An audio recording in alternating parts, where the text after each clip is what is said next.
And you and I can kind of go back and forth. Well, we can go live back and forth right tomorrow now. on it. All right, cool. We can. There you go. So yeah, thanks, Spencer. Spencer's like, I'm not waiting for you, turkeys. Screw you guys. Literally. I've got $3,000 to plan on making on my next national title game. Yeah, really, which he casually dropped, and I was like, whoa. All right. I'm a little not under the weather. I am playing. I'm suiting up. This isn't like a flu game, but I did take a Dayquil. So you and I have been crazy busy. This is super busy. Yeah. Besides, burn them in that's about baseball and football. Adam Rosenberg, along with Slip and Jimmy, CJ Buskey.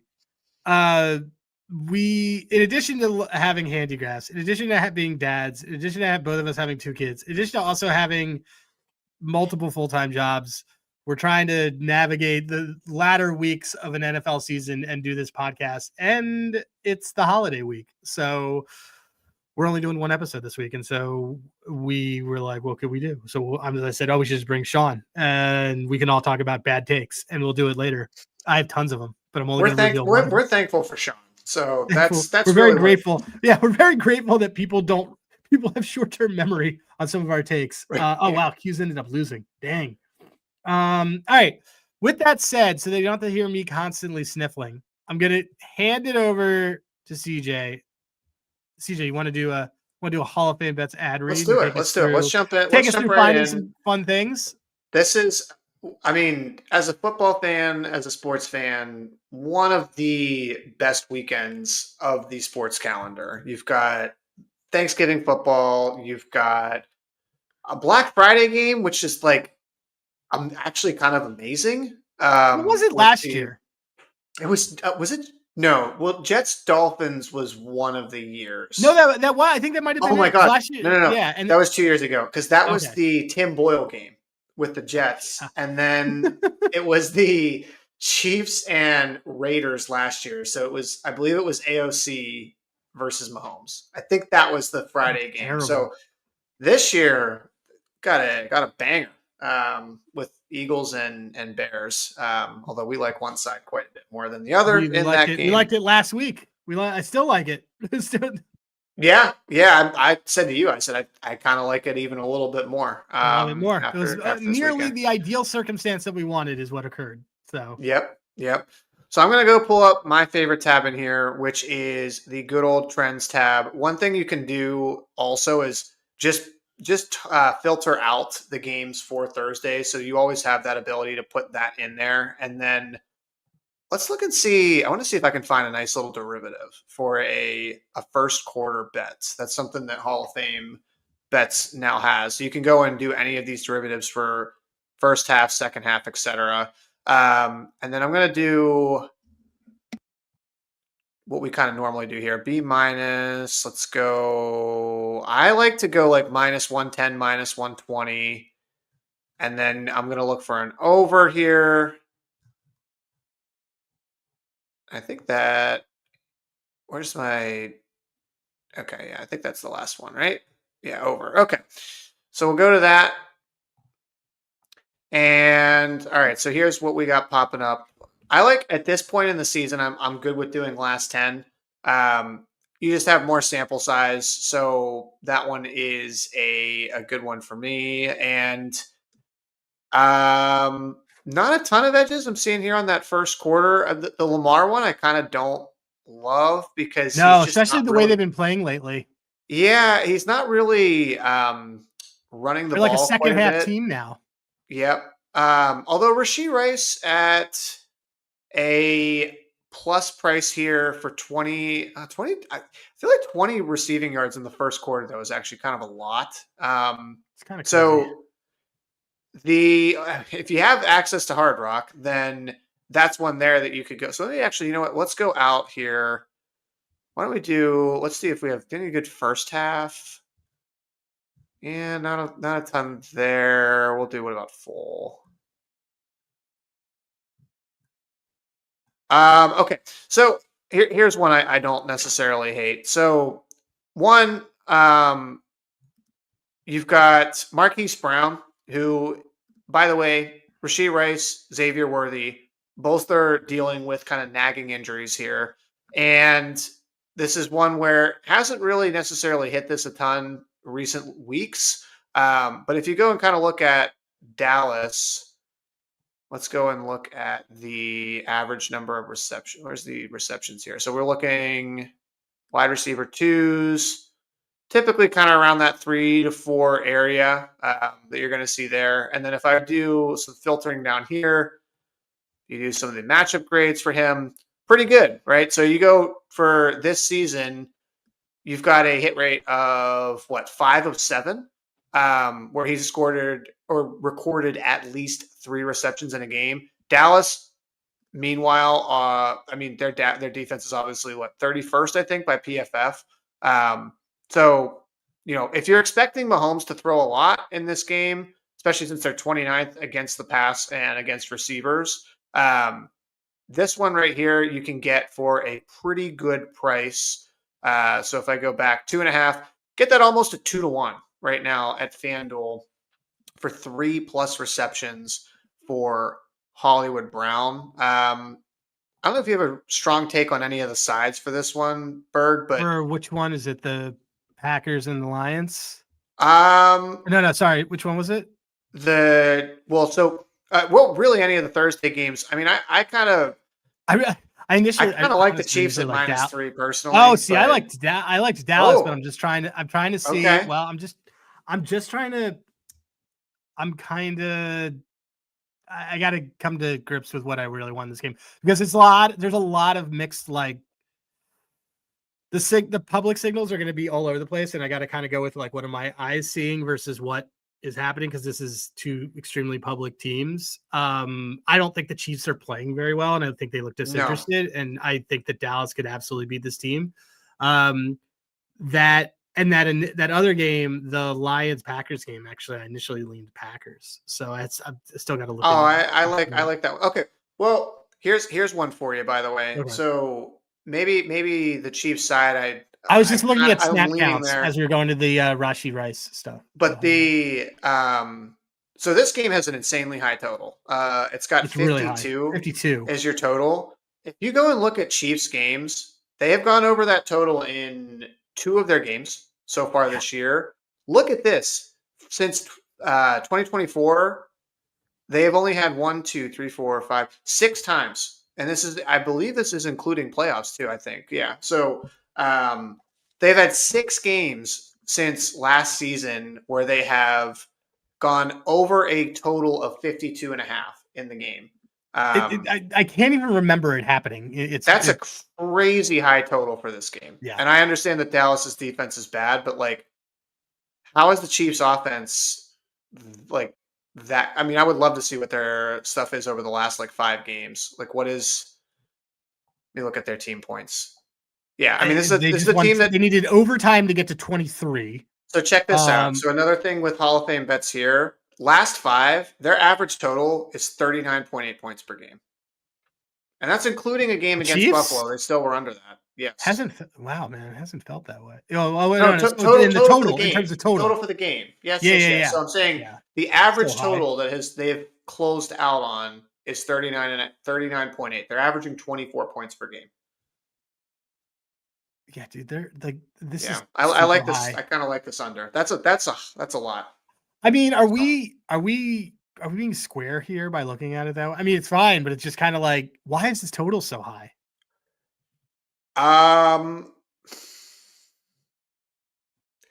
Well, okay. So I think this kind of goes into a little bit of some Thanksgiving shenanigans, but yeah, I know what you're gonna say. I mean, I would let you know where I'm kind of going with this. Yeah. They're going to juice totals for these games because that is what people want to bet. They want to see these are 3 of the most heavily bet games of the entire season, and naturally you're just going to have more interest in betting overs in this game.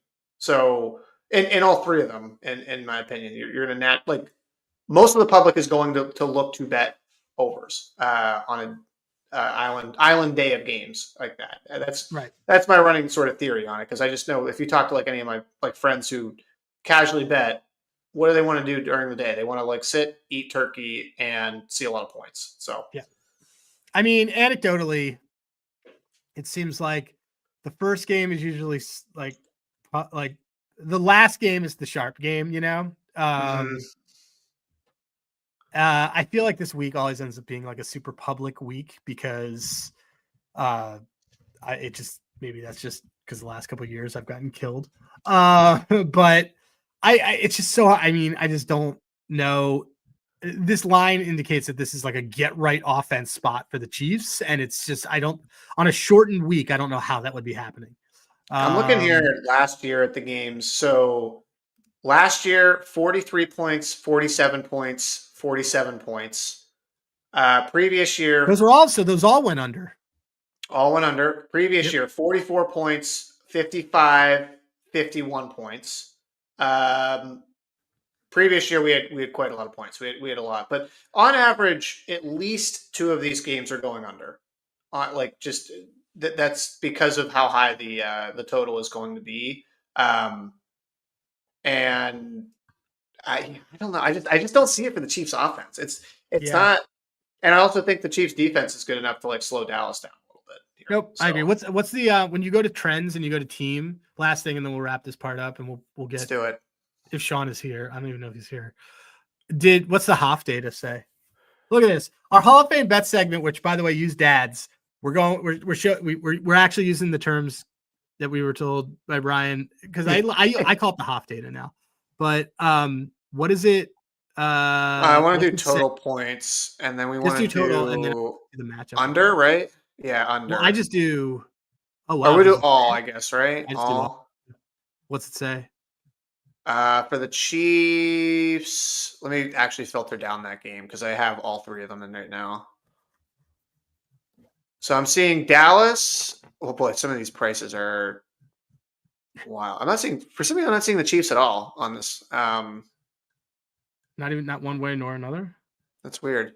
Yeah, I don't know if it's do I have something in here that's that's why. It's the matchup grade, I believe. You probably had it very high. Nope. That's not it either. I don't know. Weird. Sometimes it's not in there because it's just like we don't have a read on it. Yeah, I think that's what it is. So you know what you can do? Go to the total for the team, and then go to the filter, and it'll say team points. There we go. That's what I wanted. Thank you. Okay. But if you go to like if you click on like the Chiefs thing, like click on the Chiefs version of it, and like go in there and do their filter, it'll show you the match. Go to the filter button. Right there. Yeah. Oh, and the matchup grade. So this is going to be all right. Good idea. So let's do C- or below. All right. We eventually got there. So filters. And then if we go at, even against the teams that their last 5, where it was a matchup grade of C- to an F, which just means basically that team was very bad. They are still under that team. And by the way, their team total point, maybe that's actually the bet and not the total. It's 31.5 is their team total for this game. Yeah, that's, I think, taking the under. 31, and it's over a key number. Yeah. 31.5. That's definitely a bet. That's a lot. It's like, that's, even if that allows you to have all the outcomes, and it's above a key number. Like 31 points is an insane amount of points. You can get them at 20. So it's 28.5 really is where it's kind of sort of closer to the main line. But yeah, you can still, that's still a good, I think that's still probably your play there. Let me just see where we have it. They're still averaging under 28. Yeah, dude. That's it's like they haven't done this. They've literally not done this on the road at all this season. It's they are. Even though this is indoors, I don't really care. Yeah, I'm taking this. And by the way, going back to last season, they have had this. They've only gone over that twice on the road. So yeah, I'm taking this. I just took it. There you go. Done. Awesome. All right. Oh, nice. So that all being said, okay. So Hall of Fame bets, use code DADS, HOF app. We just showed you a roundabout way that we kind of search with it and find totals. And now we're going to bring in Shawn Hardie. There he is. Hi, There guys. he is. Hey, what's up, guy? What's up, dude? What's up? Just pouring myself a cut water. Oh, look at you. I poured myself some Dayquil before I got up here because I got everybody coming in. And so I'm like, I gotta pace myself. But we are here to talk about times when all three of us have not paced ourselves and have run our mouths and said certain things that we would like to have a mulligan on and redo. And I will, and there's no better person to bring that on than the master who keeps the receipts than Shawn Hardie.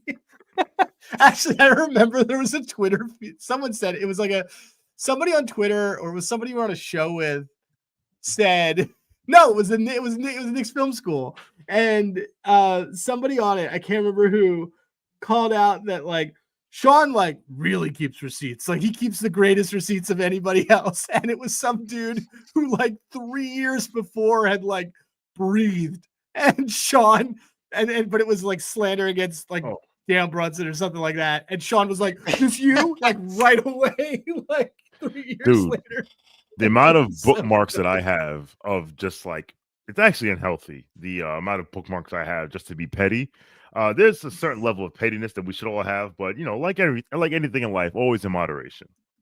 Yeah, it's true. I mean, I support this. It's one of my favorite things about you. All right. Look, I will kick us off. This is if we could make a graphic for this, it would be the Bill Simmons adjusting his tie oops meme that I always use with Shawn when I mess up. But my take I want to take back is my Jared Goff is winning MVP this year stuff. Because I was really in on that. You know why that's hilarious? Why? Because that was my last year. I was banging the drum for Goff MVP, and you told me in no uncertain terms to shut the hell up. And then next year you were like Goff MVP. But you know what? I was like all in on week 3. Well, last year you had like I didn't think it was gonna happen last year, and it's funny because I now have these like advanced stats in front of me. Hang on, my wife is saying if I'm congested, I gotta sleep downstairs. I need pants and a t-shirt. Okay. It's fine. This is literally my playroom. Okay, so Goff, I went through a future friend of the program, Unexpected Points. I went through last year, their stuff. So last year, Jared Goff, and admittedly, this team is not the same as they were last year. Adjusted EPA last year for him was through all the games 112. Just bonkers. Low end of a top tier 1 quarterback. This year, 53, and everybody's down. But just know that everybody's down, but he's down like across the board, and it's at 53, and he is solidly at the end of a second tier of QBs. So he is in that middle 5 guys after the top 5 guys. He's like towards the bottom of. He's probably the 10th best quarterback if you were gonna kind of do the damage here. I did beat that drum for him. I also believed in this. In him actually taking professional steps forward. I thought he was going to become a rushing quarterback. I had it convinced that he's going to be MVP because this is an angry Lions team. I had a Lions liability. I still do think that this Lions team is good somewhere in there, but I don't think he's even the best player on this team. That's really what it comes down to. The roundabout ways on all of this is that I cannot say that Jared Goff is MVP when I do not believe that he's the MVP of his own team. I think that is very firmly Jahmyr Gibbs. I would really love to have a conversation with anyone who wants to disagree with that. But yeah, that's a bad take by me. I don't even know if it's a bad take, but it's a mulligan that I'm going to take back. Jared Goff is also never going to win MVP. I just want to point this out to everybody. But the guy who was traded for is probably going to do it. So yeah. Listen, that is I was going mine. to add that. I was going to say, I mean, we also kind of just poo-pooed the Stafford. I think all 3 of us were like, like Stafford's sort of sitting there. I think at one point he was like, I don't know, 29 or something to 1. And we were like, nah. Like he's at some point the cortisone injections are going to wear off on that back, and he is going to turn back into. We were told he didn't even do 7-year-old Stafford, OTAs. We were like, oh, he's trying to get traded. He's trying to retire. Yeah. Wild. But meanwhile, to your point, I'm not betting money on someone who had like epidurals in the summertime. Like, right. fuck out of here. Fuck out of And here. he flies across the country, and it's just like flew to England, and it's like nothing. I don't know. So I guess like this is kind of a testament, but is the bottom going to drop out on Matt Stafford, or is Matt Stafford? Is Matt Stafford really this good? Well, you go, Sean. I think I have a thought here, but you go. As someone who lived with a Lions fan for multiple years during the early days of the Stafford era, I was subjected to watching a lot of Lions on NFL Sunday Ticket, and it was clear to me that like he's good. This organization is garbage, and it's ironic that after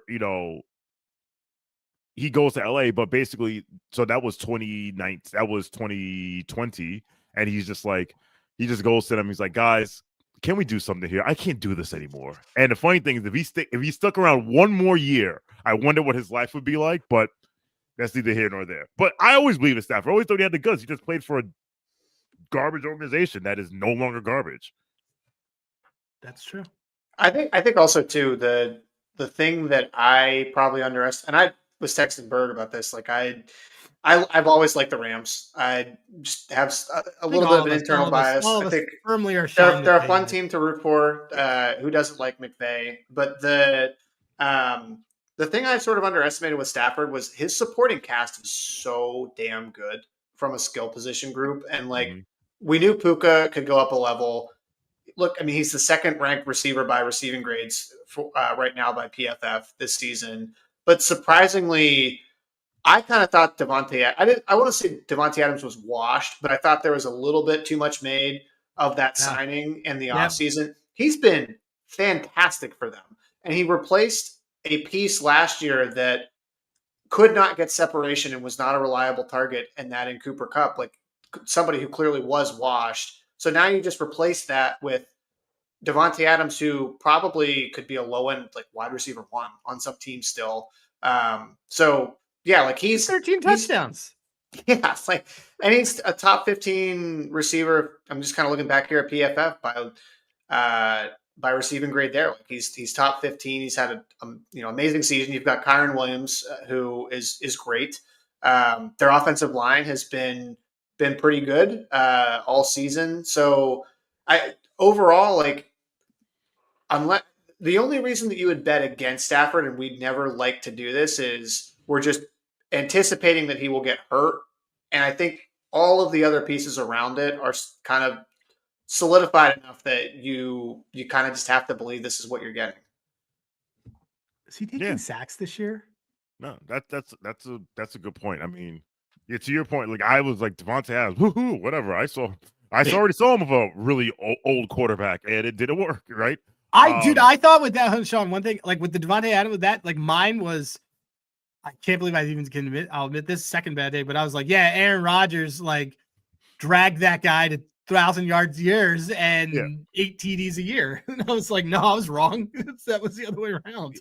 Yeah, I mean, I always liked Devontae Adams, but I just thought that like he was just, was getting long in the tooth and whatever. So like, listen, big up to Matthew Stafford, man. And listen, the Rams are the favorites to win the Super Bowl, which is not surprising. They should be. They're like they're like the second best team by DVOA, offense, defense, overall. Like, shout out to him, man. And this is gonna be this MVP. I think he's absolutely gonna get it. This is his lifetime achievement award for like all the garbage and the sludge that he had. Shout out to him. Shout out to Ndamukong Suh and all those all those Lions who were really good and they had to leave to find success. I'm looking at the also unexpected points, the dividing sack blame between quarterback and blocking. He is the best in the league in the upper right quadrant, which indicates that nothing is his fault and that he's been outstanding. And so he's up there with Mac Jones, Tua. He's got fast release. He's up there with guys who have fast release. And then it's not their fault. Lamar Jackson on the other side of that, which is interesting. So that means everything's his fault. Yeah, it's Well, Didn't you know this was a Josh Allen podcast? We tricked you. Did you know so? Can we say, because I've got, speaking of Josh Allen, Yeah. that's my take right here. All right. Is Good segue. I came on this show and I was feeling myself a little bit, and right before week 1 I had said, Berg, got a great bet for you before Ravens Bills. Either bet the Ravens or the Bills, AFC number 1 seed, because one of these teams is going to get the 1 seed in this game. Like, you got to bet it now, I think. And their price was, I think it was like plus 310 for the Bills and like plus like 330 for the Ravens. And I was advocating the Bills on were this 7-1 to be last unbeaten. So it was basically you took them both. You kind of. So, I mean, we don't need to hash out all of the reasons why both of these teams are pretty mid, but I mean, both of them don't have good defenses. I would still trust probably I would definitely trust Baltimore's. Definitely trust Baltimore's more. Yeah, more than I would Buffalo. I think the thing with Buffalo too that is interesting to me is like Josh Allen prior to this Houston game, the narrative was, well, if he goes and beats Drake May in New England and they win the division and they get the 1 seed, like, he's just going to be the MVP. I got news for you. Like, Josh Allen has not been, he's had 2 monster games this season. I had to play him in fantasy in one of them because I got a 50 burger dropped on me in the Baker Mayfield game. But he also had that Ravens game, which played like kind of like ass for most of the game. And then in the fourth quarter just went nuclear. But if you take out like those 2 games, so I'm just taking out that week 1 game and then the week 11 game against the Bucks. Buffalo is like bottom half of the league in passing and offensive DVOA. So those 2 games alone are really sort of lifting themselves into like they still look kind of good territory. So yeah, I mean, I can't believe that I came on and said go bet something at 3-1, and these are the 2 teams. But I mean, yeah, I don't know. I think we both are still a little bit higher on the Ravens ceiling than the Bills ceiling, at least at this point. I think a lot of that is also proven something that I've decided the last couple of days, which is that the NFL MVP award is the worst award in sports.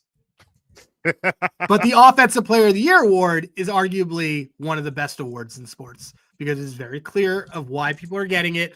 It is very clear what you need to do.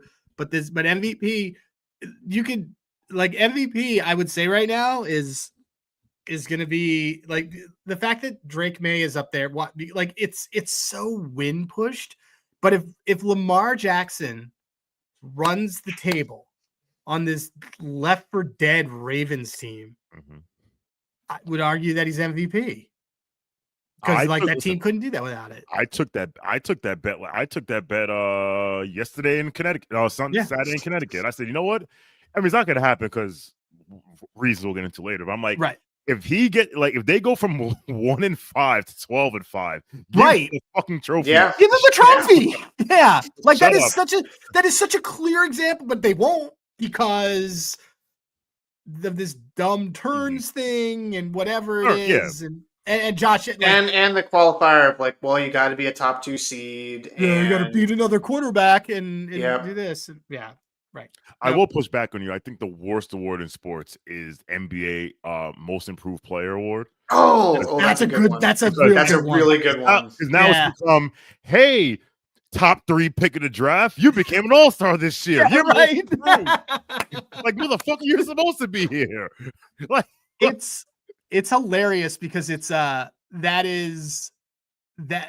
they should merge, I think, Sixth Man and Most Improved Player because that was literally I was about to say that. I was like, you know what? The next worst one, Sixth Man of the Year. Yeah. Well, set to go because I bet you your reasons are the same as mine.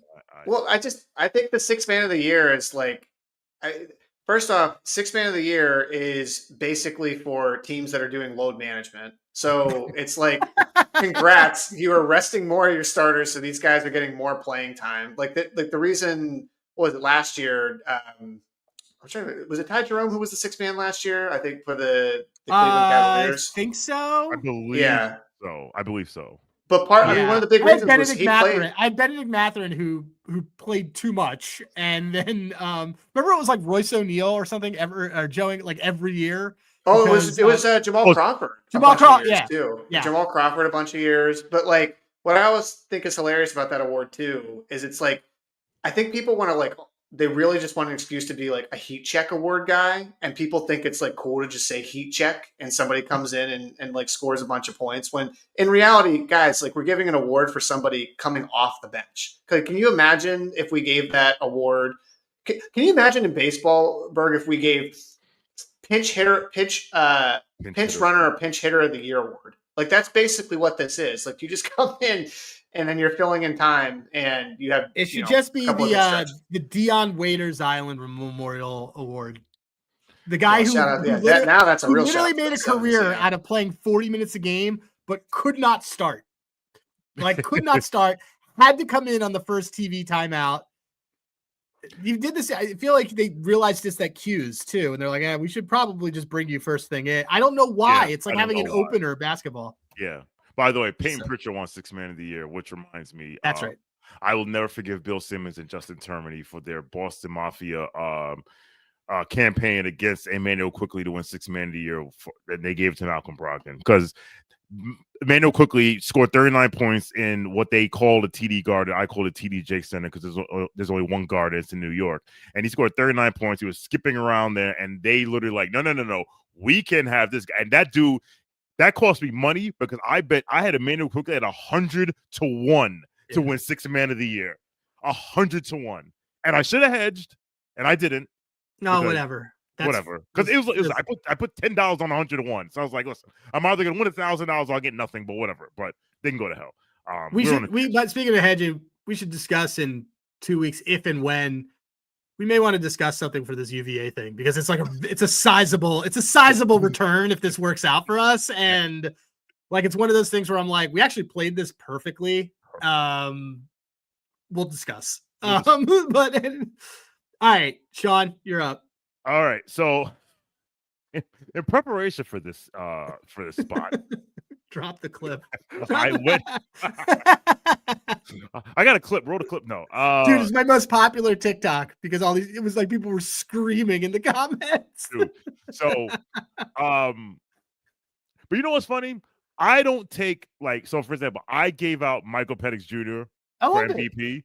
I don't take that back at all. Yeah, he was 66 to 1. It was a dart. It was also right after he almost led a game-winning drive in week 1. He looked great. But listen, as I told you guys, I just picked the wrong second-year quarterback.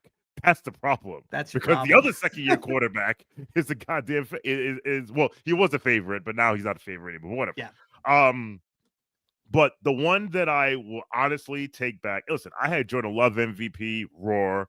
But the one I was going to take back is someone who lost his job yesterday or today, because I had Chip Kelly for assistant coach of the year. Did you really? Yes.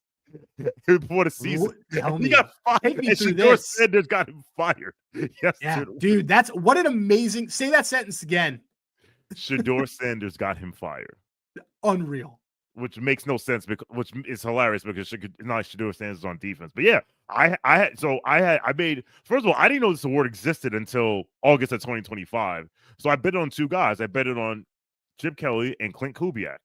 Because I figured, whatever. But yeah, like the fact that I bet on a guy who didn't even finish the damn season, like got fired in week 12 because they couldn't beat. Dude, they paid him $8 million. Yes. And now he should go coach Ole Miss after Lane leaves. I mean, by the way, I assume, is Clint Kubiak not winning this? He should. I think he should. I don't know who else would. I mean, they have arguably the non-Jonathan Taylor offensive player of the year. I think we can all agree. JSN, Jackson Smith N-word is definitely like the best wide. I always call him that. Just because so his name sounds nothing like the N-word. I understand that, but did you watch the game? Did you hear Tom Brady yesterday on the Eagles call? Yes, I did. No mistake. I don't want to. Which on this group chat with these other Massachusetts people, and I said, they're like, "Do you know what Tom Brady said?" I'm like, "Yeah, he just sounds like everybody else in Massachusetts."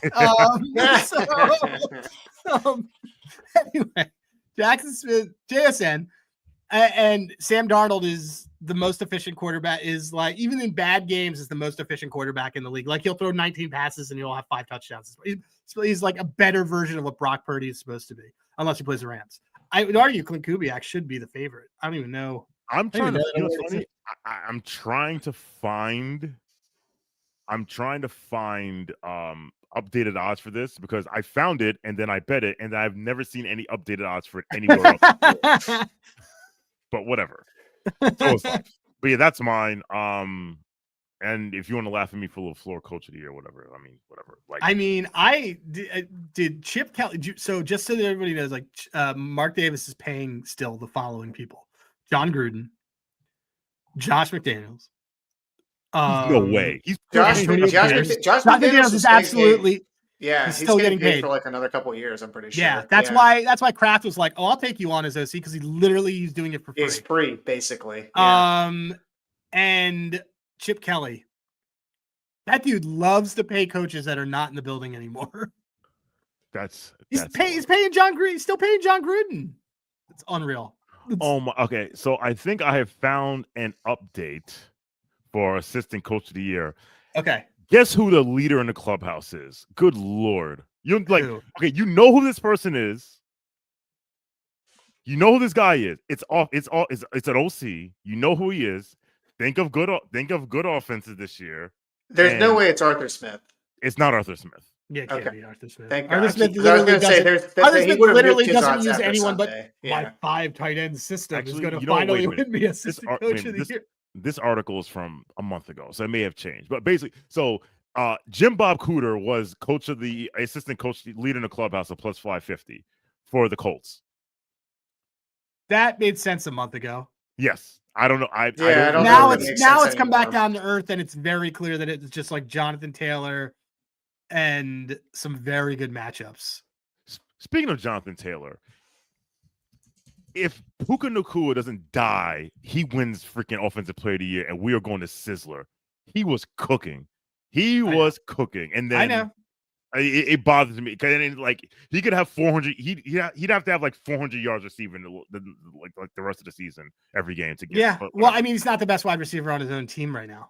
Is the thing. Like it's but yeah, he was cooking, and then he got hurt twice. But I don't know. People are arguing with me about Jonathan Taylor being MVP, and I'm just like, this is exactly why I think this award stinks. And I said, I mean, look, my biggest thing that I took away, like we can kind of merge this into what did you take away from this weekend? You know, my big takeaway was from this weekend. The Chiefs aren't back, but their defense is. The Chiefs defense is the only defense to contain Jonathan Taylor all season. 58 yards. Wasn't JT? No, the Steelers contained him as well. Weirdly. Weird. That is weird. He had a pretty bad. Even they just gave up yards to everyone. Even if you were wearing a Bears t-shirt, you got yards on that team this weekend. Well, by the way, like, and I feel dumb saying this now, even though I pushed on. I don't know if you had the Steelers at 3.5. I had them at 3 on Sunday, so I did get a nice push out of it. I had 2 pushes on Sunday. add this to the Tomlin Bible. Anytime he's up against an offensive coordinator that actually can like be creative and make adjustments, just bet against like bet the team total of the opposite team, because literally anytime he plays McVay, go look at the last few times he's played Shanahan. Obviously, Ben Johnson in this situation. Any like sort of creative, good play caller, yeah, it's usually a team total over smash. So I should have been on that and Caleb props this last weekend. That was what I was going to kick myself at. Did they? How many points did they score in the second half? 24? I think 20. The Steelers did. No. The Bears did. No. How many points did the Steelers score? They scored 28. They had 28 total points. So right, but how many did in the second half? They had 14. Many? It was. I think it was 14 or 14. Further away, it felt like. Yeah, they were. Yeah, it was. I mean, it was a game that it should have at least gone to overtime, or they should have been able to still win the game. But but that's just kind of how Bears games roll this year. So. Well, they're not playing on Thanksgiving, but we talked through some of the teams that are playing Thanksgiving. You guys want to build, because we all have Hall of Fame bets. We all want to build a parlay. Sean, you want to give a theme, and we can all because we all have it. We can all crack it open and find things that we want. While you crack it open, I signed up for Hall of Fame bets and I used the code DADS, and you fuckfaces better do the same thing. That's the promo. That's how you do it. That's how, be thankful that Shawn isn't coming to your house this weekend if you don't redeem. I gotta be honest, Hall of Fame bets code. I'm just in it all day. It's such a good desktop app, it's been really good on hockey. It's been elite on our stuff. It's actually, you know what I've been cooking on Hall of Fame bets. Like, we're not gonna do a segment over this, but I cook on like second quarters for college football with FCS schools and shit like that. It's awesome. I'm just like, oh yeah, 12.5 under on like South Jackson State in Tennessee. I'm into it. All right. I'm gonna look around. All right. So theme. Is Kyle Hamilton playing on Thursday? He says he's going to try.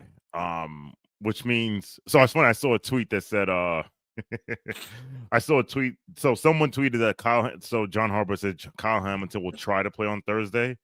And someone was like, so that means that if he doesn't play, that Joe Flacco's going to throw for 400 yards. And someone replied, it was like, so now that Joe Burrow's playing, does that mean he's going to throw for 500 yards? Because the fact that Joe Burrow is like, yeah, we're 3-8. So what? I'm coming back to put these suits in the dirt. That's a level of petty and division rivalry I can respect. I know. He's just like, no, I'll do this. They're paying him what, $170 million, and they're way out of it. And they're like, no, you should come back and you should take care of business. But I'm actually glad he's doing that because I don't want to play against Joe Flacco. We've avoided playing against Joe Flacco during this second run of like, you know what's funny? Joe Flacco is quietly making a case for the, like, if he won, like, if he's making a, don't say it, Shawn. If he was on a team and that team made a run in the playoffs, he'd be making a case for the blank of blank. And I'm not going to say the other two words, but I'm just saying, like, he shouldn't be this. He's 3 years younger than me. I thought you were going somewhere else. I know, right? I thought you were going somewhere else too. I thought you were going to say comeback player. Yeah. No. Which they redefined that award because I don't even know what it means, and I don't know what it means. One of the 10 greatest bets I've ever made in my life was betting Joe Flacco for comeback player of the year. Oh yeah, on the tarmac. I swore it wasn't going to happen. What you swore was going to happen, and I was like, CJ. I made this bet on the tarmac of Phoenix Sky Harbor International Airport as the plane was taking off. Because I told him, all right, so backstory while Adam does this. I went to Arizona for a work trip, and I was like, okay, I live in New York State, which is the worst big state for betting because you cannot bet any player awards. So if I leave the state, I get after it. So I'm okay, I'm going to go. When I go to Arizona, I'll make a couple player awards bets. So I got clients out, whatever, drinking, whatever. And then, I gotta wake up at 4 a.m. to catch the first flight out to fly back to New York. So, of course, when you wake up at 4:30, you're out of it, whatever that. And I'm literally sitting in my seat and the plane is moving and something was like, Shawn, you didn't make that Flacco bet. I was like, God. So I take out my phone, and as I take my phone out, the plane just starts to like picking up speed. And as the wheels leave the ground, I hit the button and it made it, and he fucking won. And he beat a man who literally died on national television. That was my cap. I was like, I got biggest argument with Shawn and Allie about this. Cause like Allie was being like very pragmatic of like, well, what if Joe Flacco could win? And I was like, you guys are fucking dumb. Like a dude literally came back from life. How do you compete with coming back from life? That is literally the greatest comeback of all time. Only person who's done it, Jesus. Nobody else has done it. Said that. And, Jesus. And me and Allie were like, guess what? He's not very good at football. He's awful. And then he killed Tua. And so like it's just PSA also for that story, Shawn. This is why don't be on your phone all the time. Let your mind wander and daydream a little bit, because it came back to remind you I should be betting Joe Flacco for comeback player of the year. So daydreaming was a monster cash for you in that scenario. Meanwhile, I put a calendar invite on all of our calendars and Noops' calendar for us to check on NBA Rookie of the Month odds once a month around this time. So you should be on your phone. I saw that invite. I'm like, is this another like Missouri, like Texas A&M total that I have to bet? They won that game, by the way. That was a bad read by me. So, That's hilarious. I am kind of. I think Chase Brown is gonna. I'm looking at Chase Brown. Well, give me a theme. Okay, you want a theme? So I mean, so the Baltimore Ravens do not guard running backs who catch passes and tight ends. Okay, then I So that that will be the theme. Like let's look at let's look at running backs. Like We got good running backs on Thursday. We got really good running backs on Thursday. Yeah. I was gonna say receiver props, running backs, and then tight ends. Okay. Including Mr. Kelsey, the guy who's planning a wedding, Mr. Kelsey. Dude, that's gonna probably be like such a fun wedding. All right, then. I think I want. Actually, because Laporta's out for the year, right? Yeah. Yes. Yeah. So yeah. Brock Wright ain't catching anything over there. Okay. I was like, who's their backup? It's Brock Wright. I got him for like first TD a billion times, and it's never happened. Or any TD. Whereas, what's his name? The guy on the Vikings, I've gotten twice. I can't remember. I tailed Shawn on it. Anyway, I think I want Chase Brown over 10.5 longest catch because, okay, so he's done this in, oh yeah, this is good. Okay, so he's done this in 4 straight, understanding that he had a check down king as his quarterback. But how dare you talk about my Joey that way? But this is a terrible offensive line, so the reasons why you have to check down are still valid. Okay. So if you and Baltimore, which has a terrible offensive line, has a terrible defense against bottom 50th percentile defenses over the last 2 years.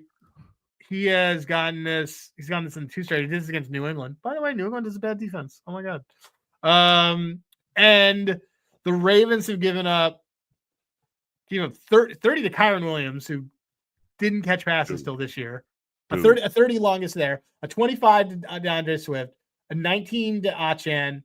A 12 to Aaron Jones. A 40 to Breece Hall. Yeah, I'll take this. 10.5 longest reception over.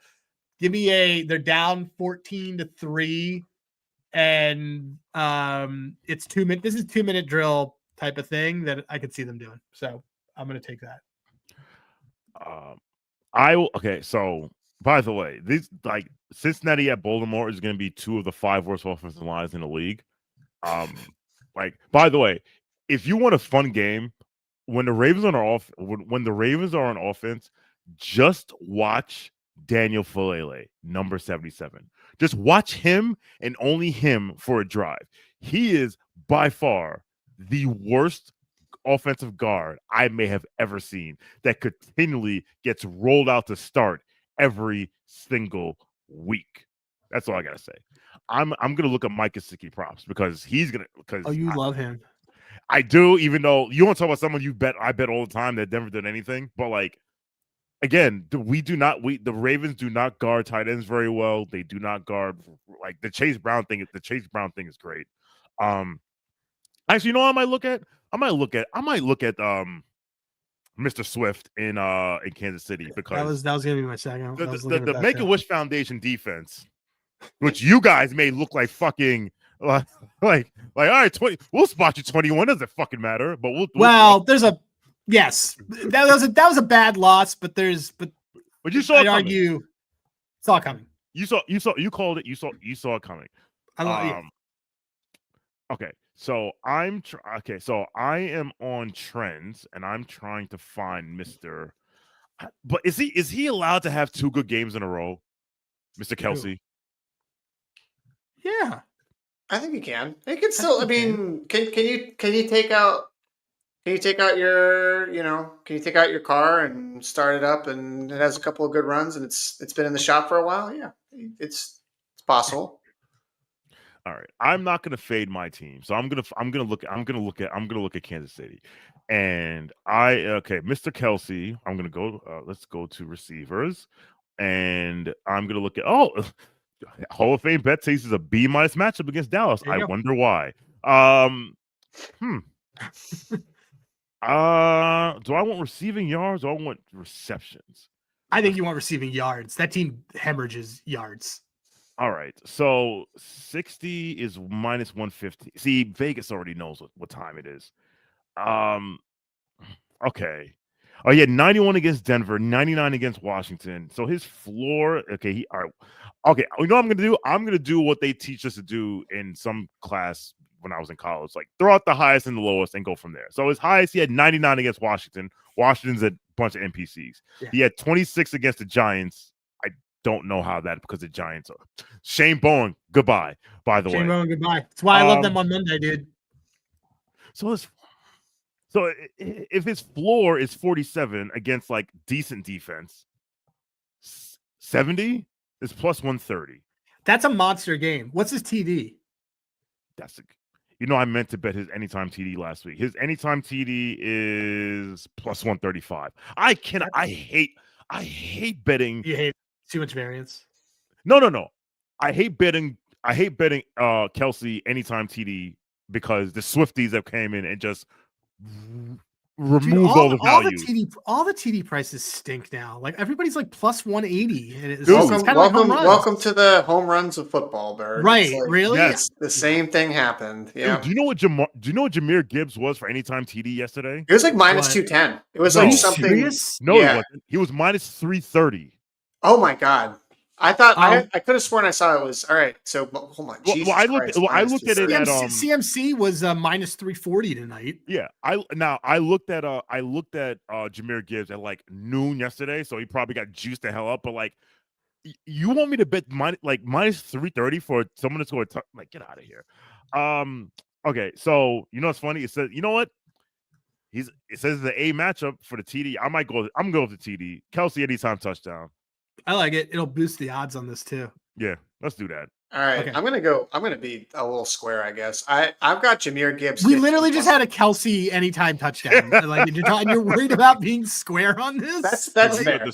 We are the literally anything Kelsey the square is bet possible. You know what? It's Thanksgiving.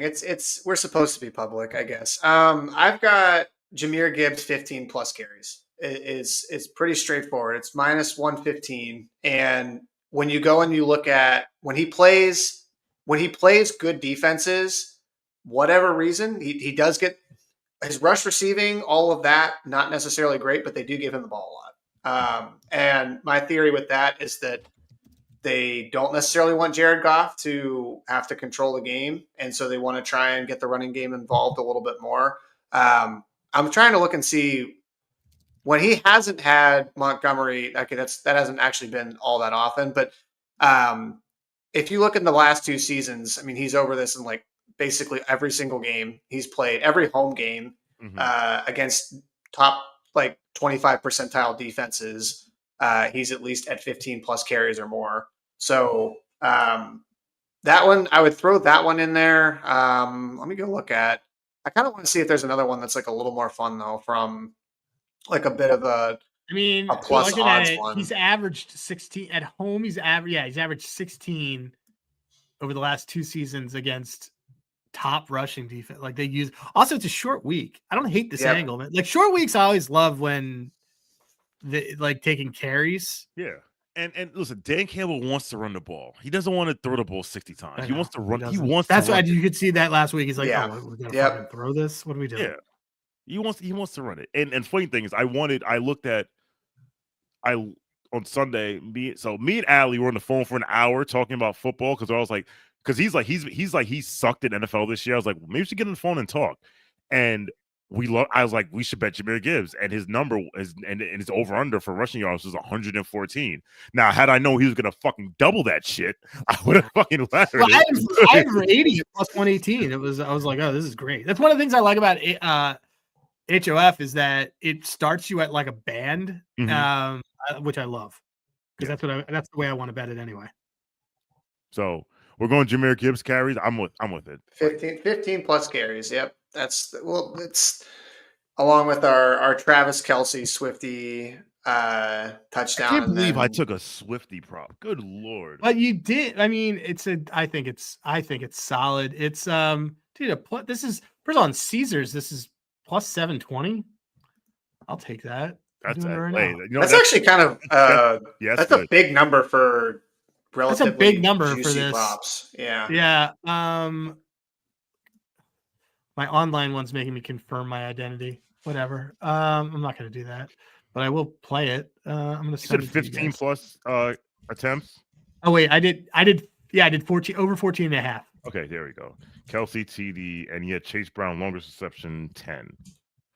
Yeah, I did the share on HOF to. Oh, I can't wait for that game. I can't. Oh man, I'm gonna be at my mother-in-law's house watching that game. And 39-38 because Lord knows both those defenses like no defense. They both defenses stink.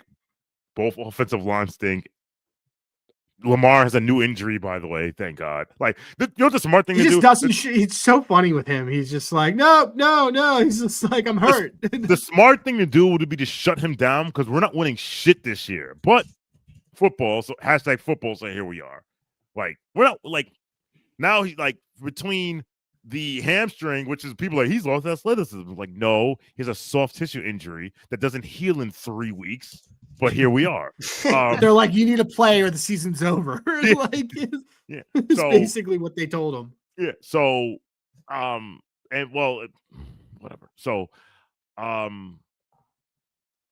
they should shut him down, but they're not going to. So they're going to win this. They're going to win this division, and they're going to get. And by the way, so that means so Berg, you know how you like, yo, we're going to go to Foxborough and win. Not the first time, but the second time you Second round. That yeah. will no. Yeah, you're gonna. It's the divisional is what I have circled. It's not that week 15 game. Because that week 15 game, there's a reason why I have this. I'm like throwing so much Pat's shade into the world. So that Ravens game is right after the Bills game where they will probably win and clinch the division. I mean, they might clinch the division prior to that Bills game, which is kind of wild, but or it's going to be right around. Their magic number's 2. Oh, is it 2? Oh, okay. Oh, that's right. So they have to. Well, no, the Bills could lose. The Bills could lose to the Steelers. Yeah. That's fair. And very plausible. But assuming they don't, they beat the Bills, sweep the Bills for the first time in a decade, and then they have the Ravens, and then I think that I all I know is that in my visions, probably brought to you by Schedule 35, not a sponsor of the show, but their mushrooms are great. They go into Foxborough in the divisional and they smoke. It's not even close. They smoke the Pats in Drake May's primetime playoff debut. Lamar cooks him. Okay, so the only way this happens is if the Ravens clinch the division like week 16 or 17, and he can get a week off because obviously this hamstring isn't getting any better. Right. But like, here's what I don't want. What I do not want is the Ravens to host the Bills in the first round. If the Bills are the 5 seed, the Ravens to host the Bills because first of all, the race war is going to come back. That's number one. Number 2, this is a Josh Allen podcast, dude. Like, dude, as someone who is obviously on Ravens Twitter, like the Josh Allen Lamar back and forth from there is some of the worst shit I've ever seen in my life. And what's funny is that it's kind of like, and then Justin Herbert's like, guys, what about me? Like, in that entire conversation. Dude, you know what? It's funny. What did I tell you, Berg? I was like, I told Allie this.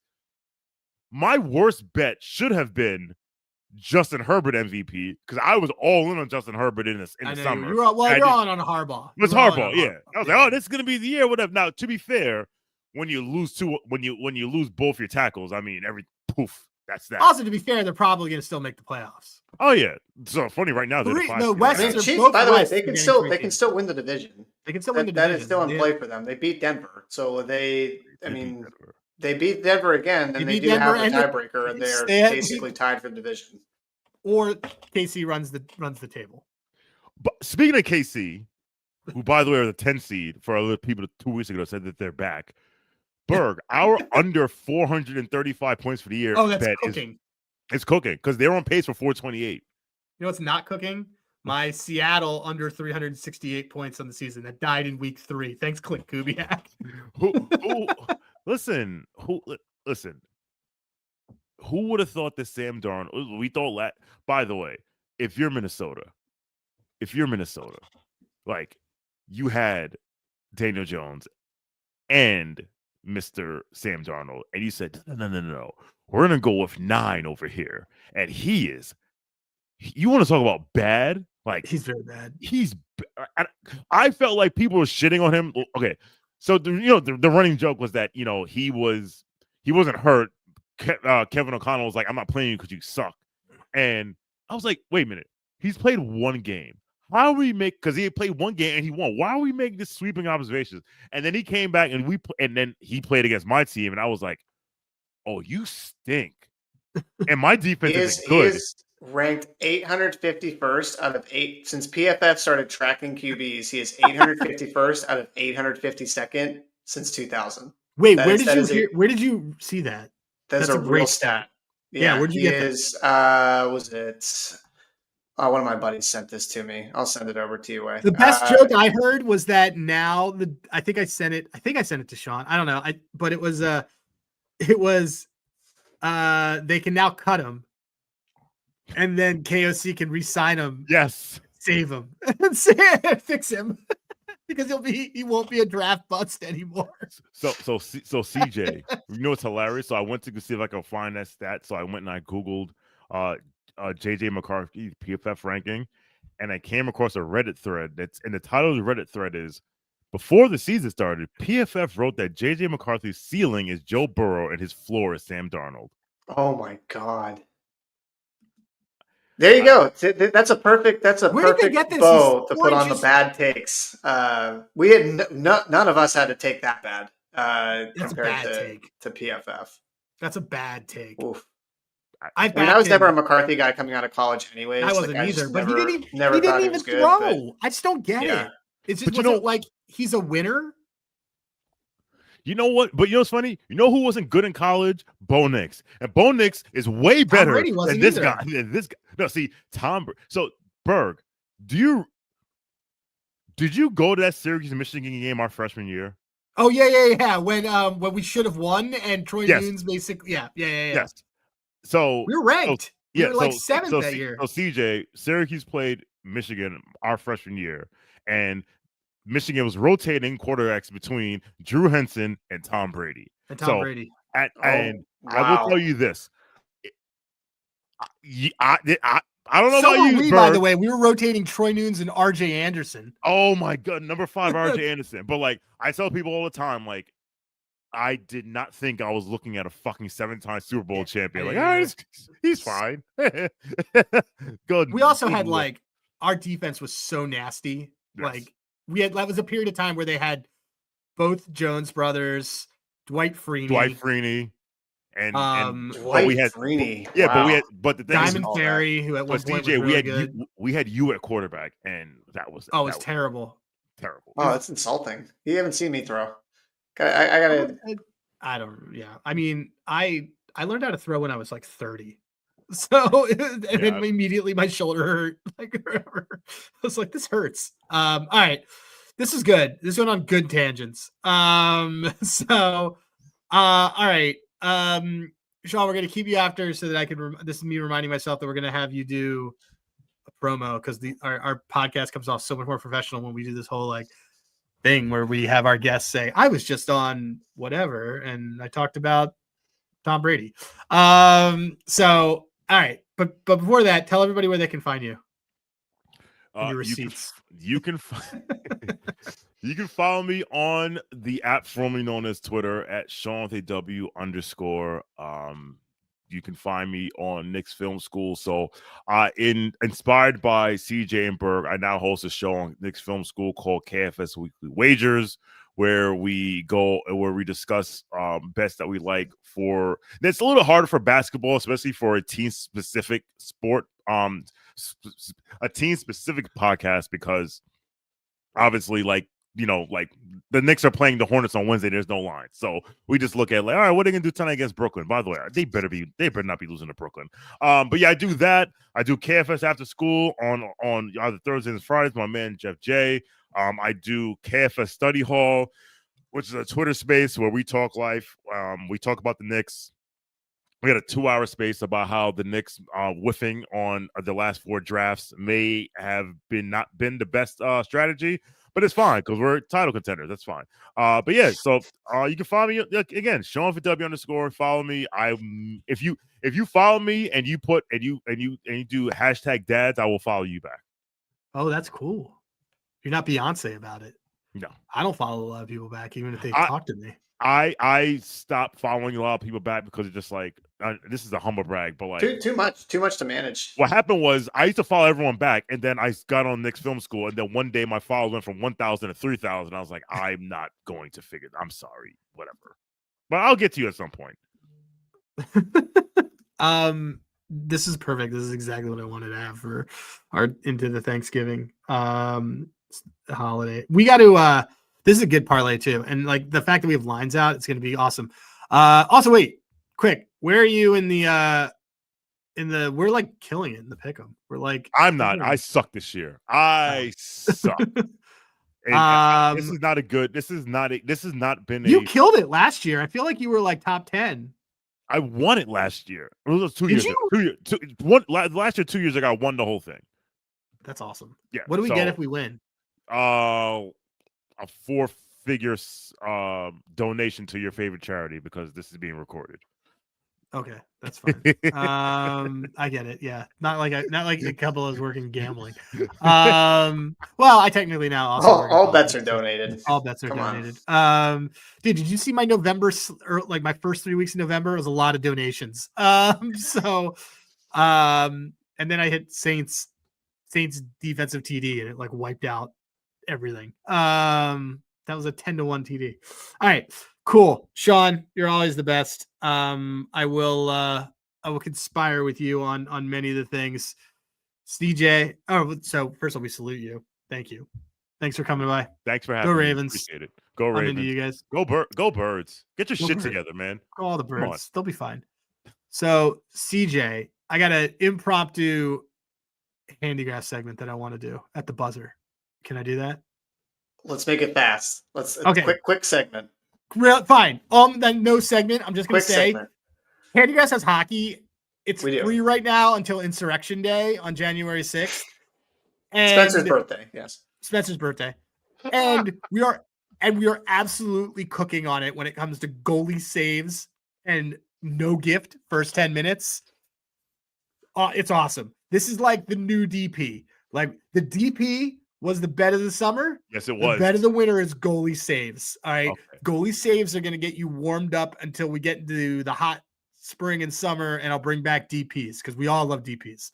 And that's it. That's all I got. So just go to Handigraphs, use code HGHockey, bet the new DP, which is goalie saves. That's it. Julie the cat. All right. CJ so for Spencer at Spencer _ Ray. Beautiful. And CJ at Dad's That Bet, and Shawn at Shawn with a W _. CJ, what's the final word? JJ McCarthy, Joe Burrow.